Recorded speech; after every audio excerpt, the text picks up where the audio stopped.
আইপিএলের গুজরাট টাইটান এমন একটা টিম যাদেরকে নিয়ে কোনো আলোচনা হয়নি বা কোনো প্লেয়ারকে নিয়ে বেশি মাতামাতি হয়নি।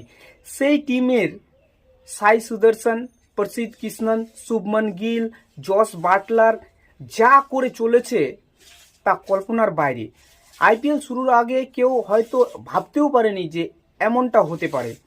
সাই সুদর্শন এত ক্লাসিক্যাল খেলছে, প্রতিটা ম্যাচে এমন রান করছে ভাই, অনবরত রান করে চলেছে। তার কালকে সে অরেঞ্জ ক্যাপ হোল্ডার হয়েছে, ভাবতে পারছেন? তাকে নিয়ে কোনো আলোচনা নেই একদম। এমনকি শুভমন গিলেও তার পিছনে দাঁড়িয়ে আছে, জস বাটলারও তার পিছনে দাঁড়িয়ে রয়েছে। আর অপরদিকে প্রসিদ্ধ কৃষ্ণন, তাকেও নিয়েও কোনো আলোচনা নেই সমাজ মাধ্যমে, নিউজের খবরে। কিন্তু দেখেন, দাবি পেয়ে এসে পার্পল কাপ হোল্ডার হয়ে গেছে প্রসিদ্ধ কৃষ্ণন। ভাবা যায় ভাই, বিশাল বড় একটা কারনামা করে ফেলেছে। যেখানে ওয়ার্ল্ডের টপ বোলার রয়েছে প্রসিদ্ধ কৃষ্ণন, সেখানে আইপিএলে পার্পল ক্যাপ হোল্ডার।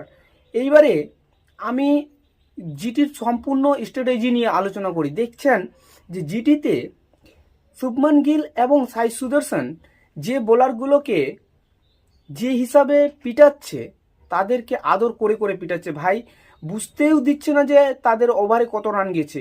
আর এত ক্লাসিক্যাল শট খেলছে যে মাঠের প্লেয়ারদের শুধু দর্শক হয়ে দাঁড়ায় থাকতে হচ্ছে, পিছনে গিয়ে কোনো লাভ হচ্ছে না তাদের।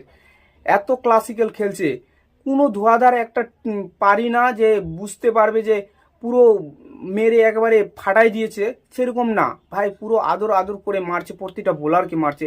পেট কামিন্স, মোহাম্মদ শামি কালকে বুঝতেই পারছিল না কোথায় বল ফেলবো, তাদেরকে বেছে বেছে মারছে, কোথায় কোন জায়গায় মারবো। আর বলটা কি যেখানে ইচ্ছা সেখানে পাঠায় দিচ্ছে শুভমন গিল এবং সাই সুদর্শন। গাইস, আপনাদের কালকে জিটির খেলা কেমন লেগেছে অবশ্যই আপনারা কমেন্ট করে জানাবেন এবং পাশে থাকবেন। ভিডিওটি দেখার জন্য অসংখ্য ধন্যবাদ।